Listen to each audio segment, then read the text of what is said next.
स्वरूप, वो बैल स्वरूप, वो गुरु स्वरूप, वो संत स्वरूप है। ये जगत का जो खेल है, ये जगत का खेल माया है और जगत का खेल है, ड्रामा है। हम जब अपनी सत्य वस्तु को जान लेंगे तो ये जगत ड्रामा हो जाता है, और जब सत्य वस्तु को जब तक हम नहीं जानते हैं तब तक ये संसार का खेल जो है वो ड्रामा हमें नहीं मालूम पड़ता। जैसे उदाहरण लीजिए, ड्रामा कब मालूम होगा? जब किसी लड़की से एक लड़का प्यार करता है, छुप छुप के मिलता है और प्यार करता है, और 4-6 साल गुजर जाते हैं तो लड़की और लड़का दोनों आपस में ऐसे मानते हैं, उसका अंतःकरण ऐसा मानता है उन दोनों का कि मैं पापी हूं, मैं अधर्मी हूं। और उसी लड़की और उसी लड़के से 4 साल 6 साल के बाद शादी कर दो, इसके बाद भी उसी तरह से रहेंगे कि नहीं? बोलो, फिर पाप रहेगा कोई? पहले पापी थे क्या? अरे बोलो ना, क्या पहले पापी थे? पहले भी पापी नहीं थे, लेकिन करें क्या? वो तो पापी बने ही। जब तुम और हो हम और हैं तो हम तुम्हें छुएंगे तो निश्चय पाप पुण्य होगा। और जब जान गए तुम और नहीं, मैं और नहीं, वहां और नहीं, वहां और नहीं, जब और कोई है ही नहीं, एक ही है, और एक ही के साथ जब कोई क्रीड़ा करता है तब उसमें पाप पुण्य की आवश्यकता, पाप पुण्य का सिद्धांत कोई लागू नहीं होता। बात समझ में आया कि नहीं? नहीं आया तो भैया तुम जानो, हम तो नहीं जानते। लेकिन फिर भी मैं ये बात कहता हूं कि जब वो लड़की और लड़का शादी कर लेते हैं, पाप पुण्य से दोनों से छूट जाते हैं, फिर भी जो फिर कर्म करेंगे, जो फिर कर्म उनसे होंगे, वो ड्रामा होंगे, लीला होंगे, खेल कहे जाएंगे, वो सत्य नहीं कहे जाएंगे। उनमें पाप पुण्य की भावना नहीं। प्रेम से बोलो सच्चिदानंद। हाँ, उनमें पाप पुण्य की भावना नहीं होती, वो दोनों ऊपर उठ जाते हैं। और हम सनातन धर्म की जो चर्चा करने चले थे तो उसमें हम ये कहना चाहते हैं कि एक पहले परमात्मा था, अंत में परमात्मा था और रहेगा, और बीच में जो कुछ दिखता है नाम रूप से रहित, वो भी वही वस्तु को अनेक नाम रूप से हम कहते हैं। यहां तक पहुंच गए? तो ये बताओ, सनातनी का भगवान जो है वो एक है। कितने? एक भगवान है। सनातनी का भगवान एक है, और वो यत्र तत्र सर्वत्र सब में समान व्याप्त है। कैसा है? सब में समान व्याप्त है। और उसी समान व्याप्त वाला जब तक जिसमें हमें भाव से अभाव से अनखाए के अलसाए के प्रतीत होता है, तब तक वह वस्तु भी हमें प्रिय और सुंदर और प्यारी लगती है। और जब वह वस्तु जो समान रूप से व्याप्त है, जब ऐसा हम जानते हैं कि अब इसमें वो नहीं रहा, तब हम उसे कहते हैं हटाओ और इसको फूंक दो, जला दो, मिटा दो, इसके चिन्ह भी मिटा दो। प्रेम से बोलो सच्चिदानंद। तो सनातनी का भगवान एक है और वो सब में है। बात समझ गए? और दुनिया के जितने मतांतर वाले लोग हैं, दुनिया में जितने मतांतर वाले अभी तक दुनिया में तुम्हें दिखाई दे रहे हैं, गुरु पीर और ये दुनिया वाले मतांतर वाले, इनके सबके भगवान एक नहीं है, सबके भगवान अनेक है और सनातनी का एक है। लेकिन मजे की बात, सारी दुनिया के लोग सनातनी को ये कहते पाए जाते हैं कि सनातनी जितना ना समझ है उतना और दुनिया में कोई भ्रमित नहीं है, क्योंकि इसके बहुत भगवान हैं। बोले कैसे कैसे भगवान?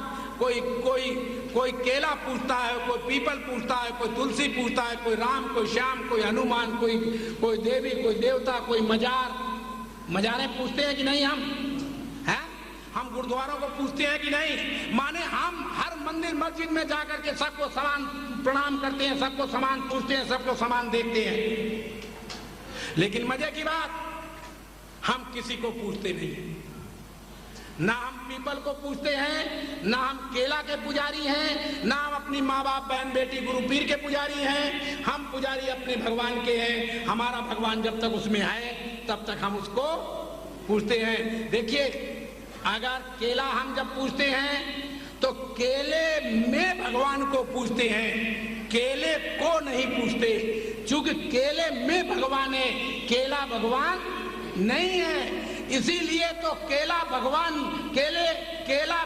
नहीं है, इसीलिए तो केला को उठा के हम खा जाते हैं और सब्जियां बना लेते हैं कि केला के पुजारी नहीं है, केले में भगवान के हम पुजारी हैं। इसी तरह पीपल के हम पुजारी नहीं हैं, पीपल की लकड़ियों को कटवा करके हम यज्ञ में स्वाहा कर देती हैं, भस्म कर देती हैं। तो हम पीपल के पुजारी नहीं हैं, हम पीपल में भगवान को जानते हैं, इसलिए पीपल को पूजते हैं, परंतु पीपल भगवान नहीं है, परंतु पीपल में भगवान है। इसी तरह हम माँ के पुजारी नहीं है, बाप के पुजारी नहीं है, माता पिता गुरु पीर संत महात्मा के पुजारी हम नहीं है। हम इनमें अपने भगवान के, जब तक उनमें भगवान दिखाई देता है, मालूम पड़ता है, तब तक हम उनके पुजारी हैं। और जब उनमें हमें भगवान ऐसा लगता है कि अब इसमें सच्ची बोलो, फिर क्या करते हैं? फिर हम उसके पूजक नहीं हैं। इसी तरह हम अल्लाह गॉड ईश्वर अवतार आत्मा परमात्मा सबके पुजारी हैं। क्यों? कि हमारा भगवान आत्मा परमात्मा ईश्वर अल्लाह गॉड राम कृष्ण ब्रह्मा विष्णु शंकर में है, लेकिन ईश्वर अल्लाह गॉड आत्मा परमात्मा भगवान नहीं है। स्त्री में भगवान है, परंतु स्त्री भगवान नहीं है। पुरुष में भगवान है, परंतु पुरुष भगवान नहीं है। इस तरह राम कृष्ण ब्रह्मा विष्णु में भगवान है, लेकिन राम कृष्ण ब्रह्मा विष्णु भगवान नहीं है। इसीलिए वो आते हैं और चले जाते हैं। और बात समझने योग्य है, अगर आप समझ सकते हैं तो समझ लें कि मैंने तुम्हें बताया कि सनातनी दुनिया की हर वस्तु को पूछता है, यहाँ तक जिसको खाता है ना, जब थाली परोस के आती है तो उसको भी कहता है ऐसे चलेगा, वैसे घुमाएगा, या उसमें थोड़ी थोड़े किनारे किनारे तोड़ेगा रोटी के और दाल आल सब्जी में छुआ लेगा और वैसे रख देगा, पानी छिटक देगा और हाथ जोड़ लेगा, हे भगवान किनारे किनारे तुम्हें और बाकी हमें, फिर खा जाएगा। प्रेम से बोलो सच्चिदानंद। माने वहां कोई भगवान दूसरा नहीं है, भगवान तो तुम्हारे अंदर बैठा हुआ है। वहां वो किनारे किनारे भगवान को नहीं, भगवान को सर्वस्व खिला देता है, सर्वस्व देता है। क्यों?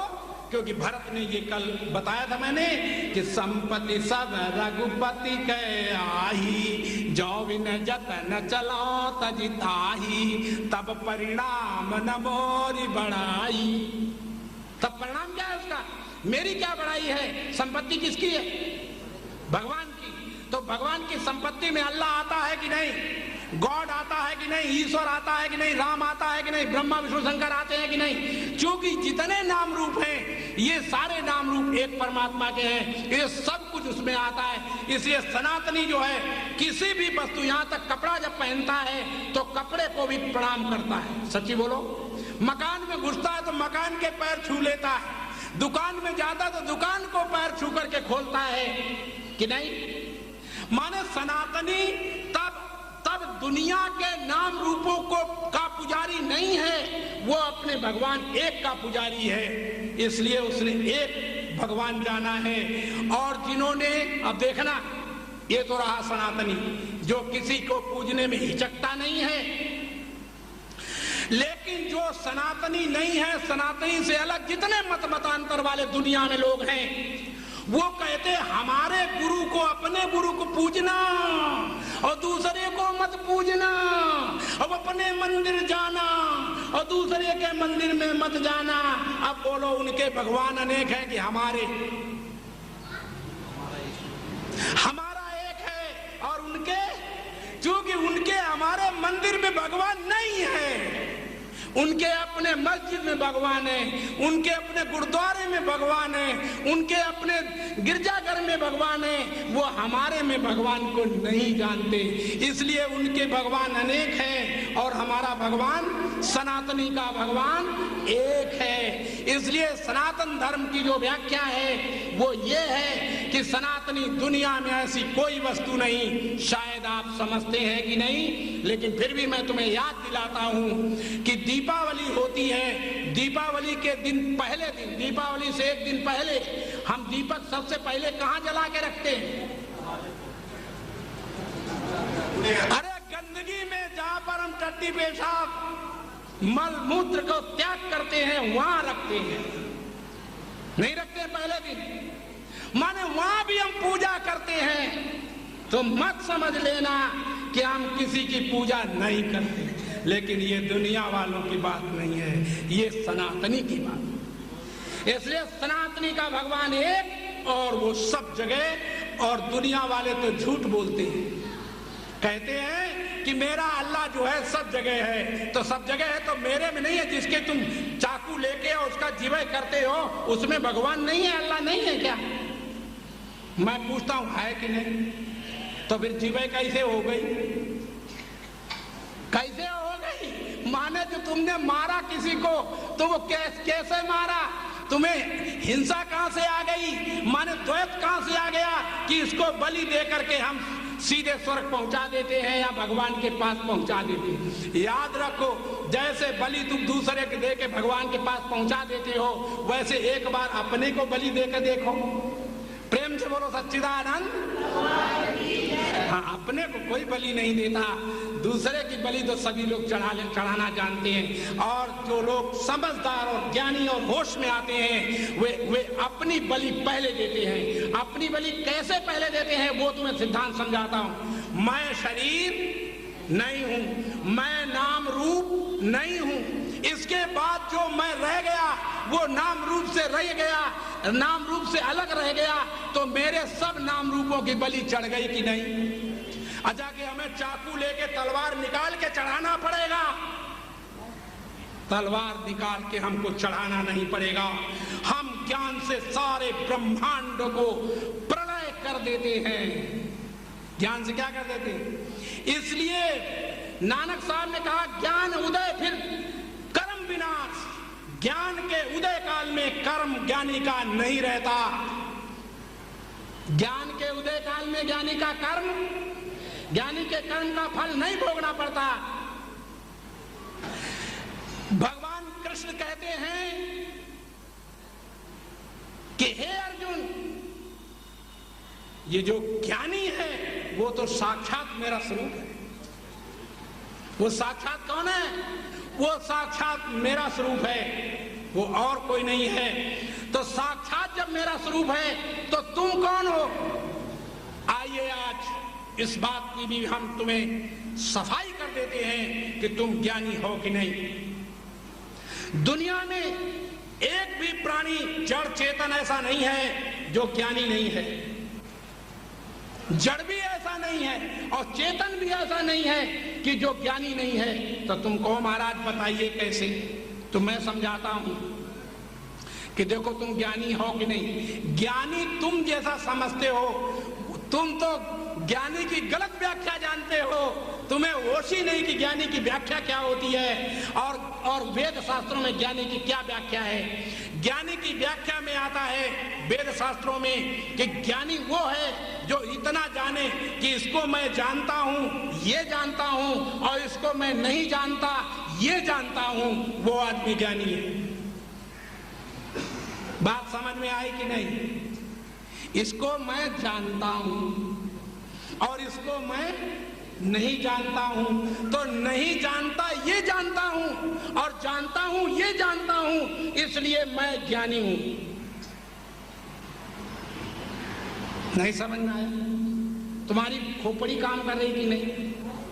हे भगवान, तुम्हारे ऊपर कृपा करे भगवान कि तुम्हारी खोपड़ी में ये बात बैठ जाए कि मैं ज्ञान स्वरूप ज्ञानी स्वरूप, ज्ञान स्वरूप हूं। और ज्ञान स्वरूप कौन है? भगवान कृष्ण है। भगवान कृष्ण ने कहा गीता में कि ज्ञानी तो साक्षात मेरा स्वरूप है। और देखिए पेड़ पौधे भी ज्ञानी हैं। तो तुमको महाराज ये तो बड़ा भारी कठिन बात हो गई, लेकिन नहीं, आप देखिए एक गमले को उठाकर, गमले में पेड़ है कि नहीं? बोलो, है। उसको उठा के एक कमरे में बंद कर दो, और जब कमरे में आप बंद कर देंगे तो जानते क्या होगा कि थोड़े ही समय में पेड़ जो है वो जो खड़ा होगा वो धीरे से ऐसे लटक जाएगा, अपना मुंह नीचे को लटका देगा कुछ समय के बाद। बोलो ये बात ठीक है कि नहीं? माने उस पेड़ को भी ये ज्ञान है कि यहाँ पर मुझे खतरा है, यहाँ पर मैं मर जाऊंगा निश्चित रूप से, तो वह उसे ये ज्ञान है, तो अपने आप को मुंह लटका लेता है। और जब उसको बाहर फिर निकाल के रख दो तो फिर वो खड़ा हो जाता है, यहाँ मुझे चैन है, मैं मुझे आनंद है। बोलो ज्ञानी है कि नहीं? बोलो वो पेड़ ज्ञानी है कि नहीं? अरे ज्ञान है कि नहीं? तो फिर क्यों नहीं कहते कि हाँ है? इसे दुनिया में कोई भी ऐसी वस्तु नहीं, कोई भी ऐसा व्यक्ति नहीं कि जो ज्ञानी नहीं है। आप सबको जानते हैं। कितना जानना है ज्ञानी के लिए कि ये मैं जानता हूं, ये मैं नहीं जानता। जैसे मैंने कहा, क्या देखना तुम सबको जानते हो, तुम कहोगे हम नहीं जानते महाराज सबको। तो सबसे पहला जो आदमी पैदा हुआ था, बोलो तुम उसको जानते हो कि नहीं? तुमने उसको देखा है कि नहीं? नहीं देखा। और जो देखा हो तो आइए तुम्हें दिखाता हूं कि तुमने उसको सबसे पहले वाले व्यक्ति को भी जब उत्पन्न हुआ था, जब उसका प्राकट्य हुआ था, तब तुमने उसको देखा था। तो तुमको कैसे देखा था महाराज? तो हम बताते हैं ऐसे देखा था। अच्छा बताओ, वो जो पहले वाला आदमी था उसकी जो आंखें थी वो पैर के तलवे में थी। बोलो ऐसा पैदा हुआ होगा? हाँ नहीं, हाँ नहीं, माने इसका मतलब तुमने उसको देखा है कि ऐसा वो नहीं था। ये तुमने उसको देखा है, तुम उसको बद के कह सकते हो। हम कहें कि उसके नाक, मुंह, जीभ, चर्म, मन, बुद्धि, चित्त, अहंकार आदि नहीं था, चेतन नहीं था, ज्ञान स्वरूप नहीं था, तो तुम क्या कहोगे? हाँ था, इसके माने तुमने उसको देखा है, तुम उसको जानते हो। ऐसे अच्छा तुमने बताओ राम को देखा है? हाँ, इस सिद्धांत से हम राम को हमने देखा है। राम की अम्मा के गर्भ में पहले राम नहीं था कि था? हाँ नहीं था। भाई इसके माने राम माँ के गर्भ को तुमने देखा कि खाली था, वहां राम नहीं है, उस गर्भ को तुमने देखा है। और जब राम गर्भ में आया तब तुमने जान गए कि हाँ अब राम गर्भ में। तुलसीदास ने लिखा, जा दिन ते हरि गर्भ आए, सकल लोक सुख संपत्ति छाए। जिस दिन से भगवान गर्भ में आए सारा संसार सुख संपत्ति में डूब गया था। तो बताओ तुम जानते हो कि नहीं? अच्छा हम कहते राम पैदा हुआ था, उसके नेत्र थे ही नहीं, तो तुम क्या कहोगे? हाँ महाराज थे। तो मैंने कहा कि तुमने देखा है उसको, मैं उसको जानते हो। इसलिए ऐसा दुनिया में कोई व्यक्ति नहीं जो ज्ञान स्वरूप नहीं, जो इतना तो सब जानते हैं। किसी भी व्यक्ति, किसी बच्चे से पूछो कि बेटा तुम अमुक को देखा है, तुम इनको जानते हो, तो वो कहेगा मम्मी मैं नहीं जानता। तो नहीं जानता ये जान के कह रहा है कि झूठ बोल रहा है? बिना जाने कह रहा है, जान के कह रहा है कि ये नहीं जानता हूं मम्मी, मैं इसको जानता हूं। ये बच्चा भी बता देगा। क्यों? कि हर संसार में प्राणी पदार्थ ज्ञान स्वरूप है, और ज्ञानी साक्षात भगवान कृष्ण है। ज्ञानी साक्षात भगवान ब्रह्म है। इसलिए तुलसीदास ने इस जगह लिखा, ज्ञान अखंड एक सीतावर। सीता को पति कौन है? अखंड ज्ञान स्वरूप है। वो कोई गोरा काला बच्चा उड़ा, दो पैर वाला दो हाथ वाला नहीं है। ज्ञान अखंड एक सीतावर। सीता का वर कौन है? अखंड अखंड ज्ञान स्वरूप है, और वो अखंड ज्ञान स्वरूप तुम हो कि नहीं? अच्छा, अपने गुरु पीर की कसम खा के बताओ, अपने भगवान की कसम खाओ कि हम साहब अज्ञानी हैं, कह के दिखाओ। अब कहो कि हम अज्ञानी। आप जो कुछ करते हैं, जो कुछ जानते हैं, जो कुछ समझते हैं, आप ज्ञान से समझते हैं। इसलिए वेद ने कहा, इसलिए ही तो वेद ने कहा था क्या? प्रज्ञानम ब्रह्म, ज्ञान स्वरूप चेतन जीव ब्रह्म में। क्या कहा था? ज्ञान स्वरूप चेतन जीव ब्रह्म है, परमात्मा है। और जो ज्ञान स्वरूप को नहीं जानता और अपने को चाची दादी बहन बेटी गुरु पीर संत महात्मा देवी देवता अवतार रामकृष्ण इत्यादि मानता है, वो आदमी दंडी है, माने उसके ऊपर दंड है, और वो सबके बिना कारण बिना पूछे सबकी सेवा करे, यही उसका धर्म है। और जो अपने को ज्ञान स्वरूप जानता है, उसको किसी की सेवा करने की आवश्यकता ही। फिर वो क्या है? फिर वो जो कुछ करता है, फिर वो जो कुछ करता है, वो उसका ड्रामा होता है, खेल होता है, लीला होती है। वो कोई कर्म नहीं होते, वो कोई कर्म। और जब तक तुम, नानक साहब कहते हैं, जब लग कर्म कर्म है करता, तब लग गर्भ योनि में फिरता। जब तक तू अपने अपने आप को कहता है कि मैं कर्म योगी हूँ, मैं कर्म करता हूँ, मैंने ये किया है, मैंने ये किया है, मैंने ये बनाया, मैंने, तब तक तू बारंबार जन्मेगा मरेगा, जन्मेगा मरेगा। प्रेम से बोलो सच्चिदानंद। इस जन्म मरण से छूटने के लिए कौन ऐसा दुनिया में पैदा हुआ है? जरा तुम बताना, ऐसा दुनिया में कौन पैदा हुआ है कि जो दुख चाहने वाला हो? ऐसा दुनिया में कौन पैदा हुआ है कि जो सुख न चाहता हो? ऐसा दुनिया में कौन पैदा हुआ है जो चेतन और आनंद को और ज्ञान को नहीं चाहता? सब चेतन आनंद और ज्ञान को ही चाहते हैं, और चेतन स्वरूप आनंद स्वरूप ज्ञान स्वरूप परमात्मा है। और वही परमात्मा अपने नाते हमें प्रिय लग रहा है, परमात्मा के नाते परमात्मा प्रिय नहीं है, हमें अपने नाते परमात्मा प्रिय लगता है। एक दृष्टांत, और इस दृष्टांत से आप समझ जाएंगे। एक याज्ञवल्क्य ऋषि इतने बड़े हुए हैं, वेद के अंतर्गत उनका वर्णन है, श्रुति में उनका वर्णन है। तो याज्ञवल्क्य ऋषि जो हैं, वो जब सारी दुनिया के विद्वानों को परास्त कर चुके, परास्त माने उनसे शास्त्रार्थ हुआ है सारी दुनिया के विद्वानों का, और वो जो शास्त्रार्थ की किताब पढ़नी हो तो उस पुस्तक का नाम है बृहदारण्यक उपनिषद। क्या है? बृहदारण्यक उपनिषद।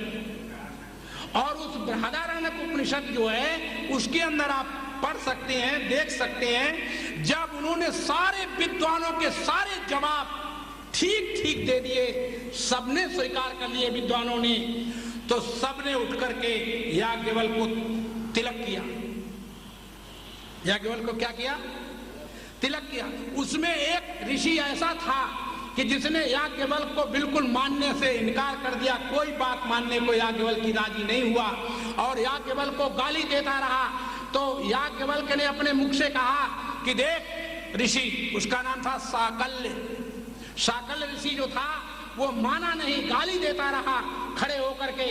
याज्ञवल्क्य ने कहा, अरे साकल्य देख, ये जो ज्ञान की चर्चा मैं कर रहा हूं, ये मेरा ज्ञान नहीं है, ये मुझे सूर्य ने दिया है, और ज्ञान के ऊपर तू कलंक कीचड़ उछाल रहा है। और तुम, मैं नहीं जानता, कहीं सूर्य अगर प्रकट ना हो जाए, और अगर प्रकट हो गया तो तुझे भस्म कर देगा। और साकल्य जो था, नहीं माना, नहीं माना, गाली देता ही रहा, शब्द कहता ही रहा, तो सूर्य प्रकट हो गया। क्या हो गया? सूर्य प्रकट हो गया, क्योंकि ज्ञान का अपमान दुनिया में कोई सहन नहीं कर सकता। और हुआ ये कि सूर्य प्रकट हो गया, सबके सामने साकल्य जल गया, भस्म हो गया, खड़े खड़े भस्म हो गया। और यहां तक फिर ज्ञान की अपमान करने वाले की अंतिम गति क्या हुई वो भी सुन लो। साकल्य के जो चेले थे, तो उन्होंने उसकी जो राख थी, राख, क्योंकि वो तो ऐसे भस्म हुआ कि हड्डी गुड्डी रही नहीं, पोटली में बांधनी पड़ी राख चेलों को। तो पोटली बांधे चेले जब लिए जा रहे थे तो रास्ते में डाकुओं ने देखा कि इसमें जरूर कोई माल है बढ़िया, तो डाकू उसको छीन ले गए, उसकी क्रिया कर्म भी नहीं होने दिया। प्रेम से बोलो सच्चिदानंद। बात समझ में आई कि नहीं? अच्छा, उस याज्ञवल्क्य की चर्चा मैं करता हूं जब सारे विश्व को उन्होंने परास्त कर दिया, कोई भी उनके सामने नहीं रहा, सबने तिलक किया। इसके बाद याज्ञवल्क्य से जनक ने और याज्ञवल्क्य से नारद ने ज्ञान लिया, मन शिष्य बने, शिष्यता धारण की, ज्ञान लिया। और ज्ञान लेकर के फिर जब वो अपने घर पहुंचे तो याज्ञवल्क्य की 2 पत्नियां थीं, 2 स्त्रियां थीं। कितनी थी? एक थी कात्यायनी और एक थी मैत्रेयी। ये 2 पत्नियां थी। कात्यायनी जो थी वो भोगों को चाहने वाली थी, और जो मैत्रेयी थी वो परमार्थ को चाहने वाली थी। परमार्थ समझते? परमार्थ क्या है? परम परमार्थ। परम परमार्थ किसे कहते हैं? परम परमार्थ उसे कहते हैं जिसको सब चाहते हो, जिससे कोई भी अछूता न रहे, उसको परम परमार्थ कहते हैं। आजकल के लोगों के यहाँ देखो तुम, मुसलमान हिंदू के भगवान को नहीं चाहता, हिंदू मुसलमान के भगवान को नहीं चाहता, ईसाई हमारे भगवान को नहीं चाहते, हम उसके भगवान को नहीं चाहते। ये क्या हो रहा है? भगवान एक है कि अनेक? एक है। लेकिन कारण क्या है? सनातनी सबको चाहता है, सनातनी जो जान गया है उसको सबको नमन करता है। नमन जानते क्यों करता है?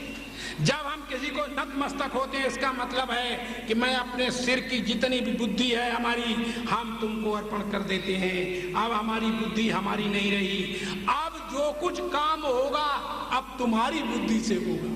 इसलिए श्रेष्ठ पुरुष का ही कोई नमन किया जाता है। जब हम राम को नमन करते हैं तो राम की बुद्धि धारण करते हैं, जब हम कृष्ण को नमन करते हैं तो कृष्ण की बुद्धि धारण करते हैं, जब गीता भागवत को नमन करते हैं तो गीता भागवत की बुद्धि को धारण करते हैं। बात समझ में आई कि नहीं? तो और अपनी बुद्धि को मिटा देते हैं, अपनी बुद्धि को हम नष्ट कर देते हैं। तो जब हमने तुम्हें ये बताया कि हर रूप में हम अपनी बुद्धि अपनी बलि दे करके और संसार में जब क्रिया करते हैं तो लीला ड्रामा हो जाता है। और जब अपने को हम ब्राह्मण क्षत्रिय व शूद्र जानते हैं, संत महात्मा गुरु पीर जानते हैं, तब हमारे ड्रामा नहीं, लीला नहीं होती। तभी तो गुरु लोग आजकल क्या कहते हैं? अपने चेलों से कभी भूल के दूसरे के यहाँ मत जाना। बोले दूसरे की बात मत सुनना। बोले क्यों? बोले इसलिए नहीं सुनना क्योंकि मैं पूरा बता नहीं पाता और दूसरा बता देगा तो फौरन मेरा चेला दूसरे हो जाएगा। तो मारे लालच के आदमी मरा जा रहा है। प्रेम से बोलो सच्चिदानंद। इसलिए इस लालच से, और श्रुति के अंदर ज्ञान दिया जाता है, वेद में ज्ञान दिया जाता है, केवल चेला चेली नहीं बनाया जाता। क्या दिया जाता है? ज्ञान दिया जाता है, चेला चेली नहीं बनाया जाता। और अभी मैंने कहा था याज्ञवल्क्य की बात कि याज्ञवल्क्य की 2 पत्नियां थी, तो लास्ट में जब गए याज्ञवल्क्य अपने आश्रम तो अपनी दोनों पत्नियों से बोले कि ऐ प्रिय, तुम एक काम करो कि जितनी प्रॉपर्टी है वो मेरे सामने बराबर बराबर 2 हिस्सों में बांट लो। तो पत्नियां बोली कि ऐसा क्यों करना चाहते हो? कहा मैं अब संन्यास लेना चाहता हूं। क्या बोले? अब मैं संन्यास लेना चाहता हूं। तो उन्होंने पत्नियां बोली कि महाराज ये बताओ कि तुमने सारे विश्व को जीत लिया है, तुमने सारे विश्व से टीका करा करके अपने को और टिकैत कहला रहे हो कि दुनिया में तुम्हारे समान कोई विद्वान नहीं रहा, तो फिर भी आपको अभी कुछ पाने की जरूरत रह गई है। तो याज्ञवल्क्य ने कहा हरि पत्नियों सच बताता हूं तुम्हें। बोले बोलो। बोले अभी एक चीज बकाया रह गई है। बोले क्या? बोले जब मैं प्यासा होकर के और जंगल में गिर जाऊंगा और प्यास से तड़पूंगा और वहां कहीं पानी नहीं होगा, कोई आसपास पुरुष नहीं होगा, तो वो जो तड़पने में मौज आएगी, आनंद आएगा, अभी उस आनंद से मैं वंचित हूं। प्रेम से बोलो सच्चिदानंद। मैं उस आनंद को भी देखना चाहता हूँ कि जिसमें मेरे छोटे छोटे टुकड़े किए जाएं और मैं प्यासा भूखा पड़ा हुआ बेचैन हूँ और तड़प रहा हूँ, उस समय कुत्ते आए, जानवर आए और मेरे मांस को नोच नोच करके खा रहे हों, और उस नोचने में जो मुझे आनंद आएगा, अभी मैं उस आनंद को नहीं जानता, इसलिए संन्यास में उसको जानूंगा। बात समझ में आएगी? मनुष्य आनंद को लेना चाहता हूं। तो जो कात्यायनी थी, भोगों को चाहने वाली पत्नी थी, उसकी कहानी बताता हूं। उसने तुरंत कहा कि दोनों भाग बांट दीजिए, पहले भाग मैं लूंगी। क्या बोली? पहला भाग मैं लूंगी, मैं दोनों में छाटूंगी, इसके बाद दूसरे को मिलेगा।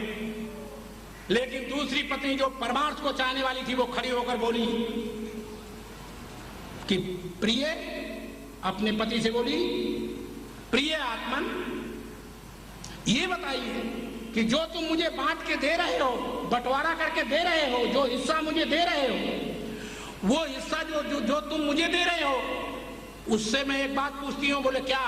कि जो तुम इसको सबको त्याग के और जंगल में जाकर और उस तड़फ में आनंद लोगे, जो तुम्हें उस वहां आनंद मिलेगा, वो आनंद बांटी हुई तुम्हारी जो चीज है उससे मुझे मिलेगा कि नहीं? क्या पूछ दिया?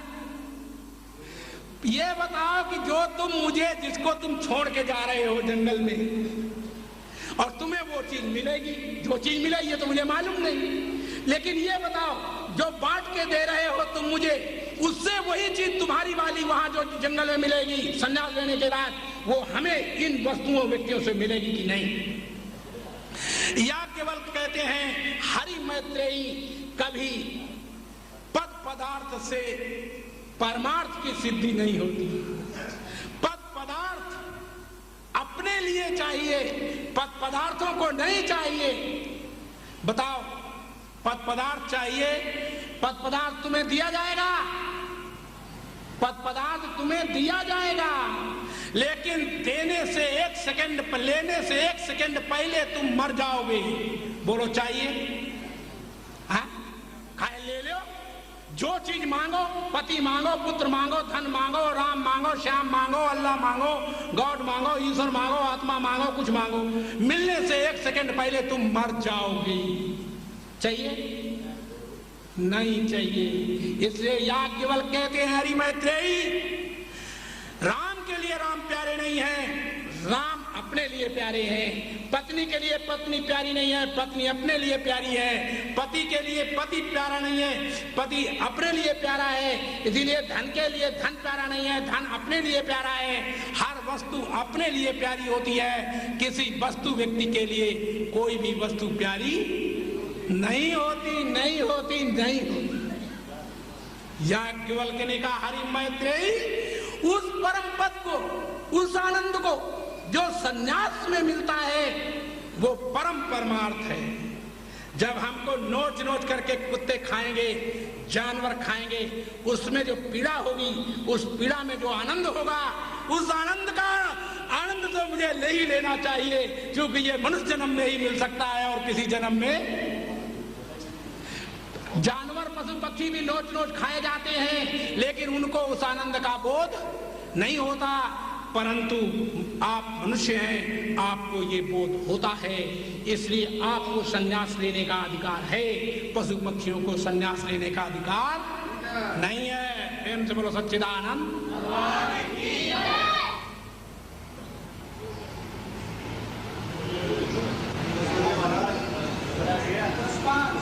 अच्छा, बहुत बहुत धन्यवाद। सुनिए, मैंने तुम्हें बताया, बोलो, पति के लिए पति प्यारा है कि पति अपने लिए प्यारा है? अच्छा, धन के लिए धन प्यारा है कि धन अपने लिए प्यारा है? धन तुम्हें जितना बताओ उतना दे दें, लेकिन खर्च करने को नहीं मिलेगा। बोलो चाहिए? हाँ, नहीं चाहिए, नहीं चाहिए। इस तरह से दुनिया की कोई वस्तु नहीं चाहिए। तुम्हें तुम्हारा चाहिए, और तुम्हें जो तुम्हारा चाहिए उसको तुम अगर जान गए, पा गए तो मौज आ गई, और अगर नहीं पा पाए इस जीवन में तो तुम अज्ञान में मर जाओगे।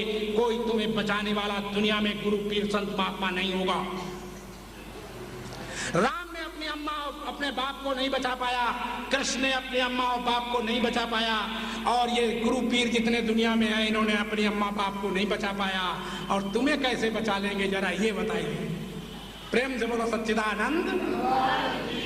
इसलिए याद रखना, किसी के ऊपर निर्भर होना, अगर निर्भर होना है तो अगर राम तुम्हें दिखाई देता है, राम प्रिय है, तो राम ही राम देखना, जैसे कि तुलसीदास ने देखा था। तुलसीदास जब वृंदावन में गए, कहाँ गए, मथुरा गए, तो वहां क्या देखा कि एक मंदिर में उन्होंने देखा कि कृष्ण की मूर्ति खड़ी थी। तो तुलसीदास को देखते थे, राम के अतिरिक्त किसी को देखना नहीं चाहते थे। वो कहते थे सिया राम में सब जग जानी, जब सारा सिया राम है तो यहाँ कृष्ण कैसे ये हो सकता है, हम नहीं प्रणाम करेंगे। और जब उन्होंने कहा मैं प्रणाम नहीं करूंगा, तुलसीदास क्या बोले, क्या छवि वर्णो आपकी भले बने हो नाथ, तुलसी मस्तक तब नवहे जब धनुष बाण हो हाथ। क्या हो, क्योंकि धनुष बाण वाला जो होगा तो राम होगा, और बंसी वाला होगा तो कृष्ण होगा। इसलिए हम राम को देखते हैं, इसलिए उनकी दृष्टि में सब राम ही राम थे और कोई दूसरा। तुम्हारी दृष्टि में अगर सब एक ही वस्तु हो तो कल्याण हो जाएगा।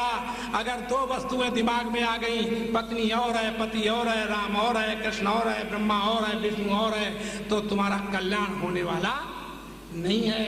इसलिए कल्याण होता है जब कोई एक स्थिति में आता है। इन्हीं शब्दों के साथ हम अपनी वाणी को विराम देते हैं और फिर बोलते हैं, हम साथ साथ बतलाते हैं,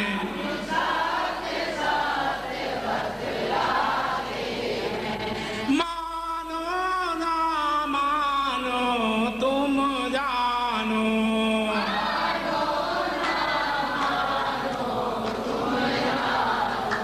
निज अनुभव तुम्हें सुनाते हैं,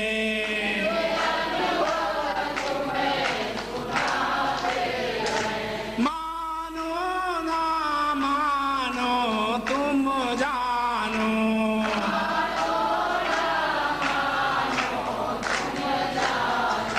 जब नाम रूप गल जाता है,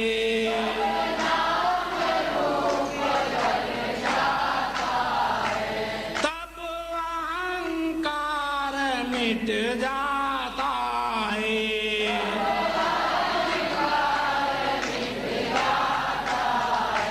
फिर मोक्ष पदार्थ पाता है,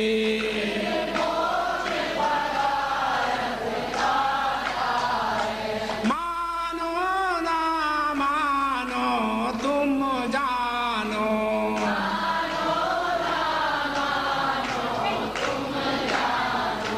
इस धर्म का पालन जो करते,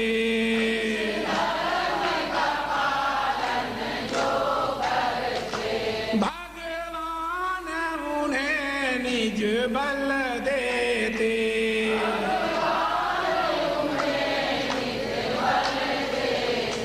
वे अमृत जीवन पा लेते,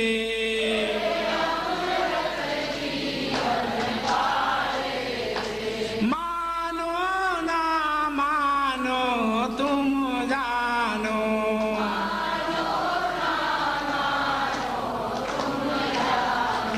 हम साथ साथ बतलाते हैं,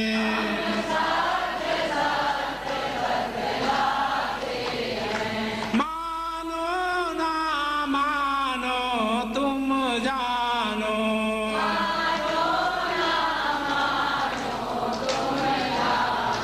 जितना मैंने अभी तक तुम्हें समझाया, काश मेरे समझाने के तुम जब सत्य नहीं समझोगे, सत्य नहीं जानोगे, तो और मेरे समझाने पर मखौल उड़ाओगे, मेरी वाणी पर तुम जब मेरी वाणी का मखौल उड़ाओगे तो आपकी अंततोगत्वा स्थिति क्या होगी, वो भी कान खोल के सुन लो। तब काल भेड़िया आवेगा,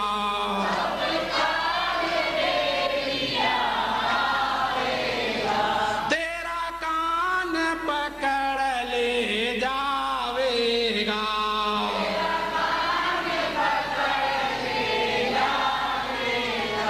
अवधूत पड़ा रह जावेगा,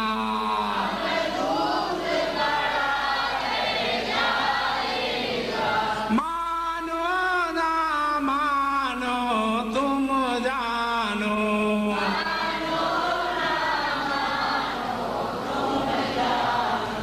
हम सत सत बतलाते हैं,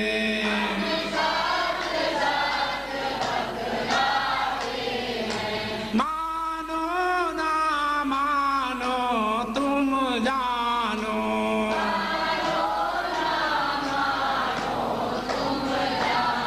प्रेम से बोलो सच्चिदानंद भगवान की, बोलो कृष्ण बलदेव की, बोलो रामचंद्र महाराज की, बोलो सनातन धर्म की।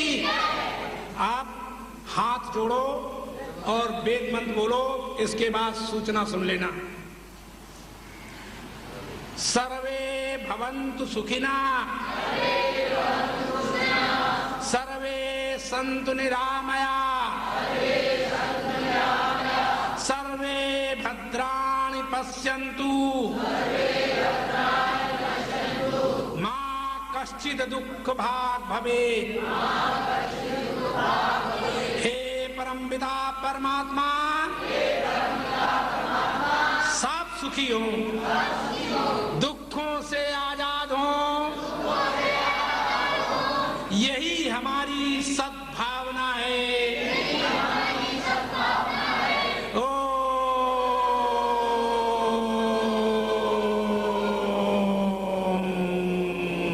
शांति शांति शांति। अब हमारे मंच मंत्री आपको अपनी सूचना जरा दे दें, आप उनकी सूचना को जरा सावधान पूर्वक थोड़ी देर के लिए सुन लें, इसके बाद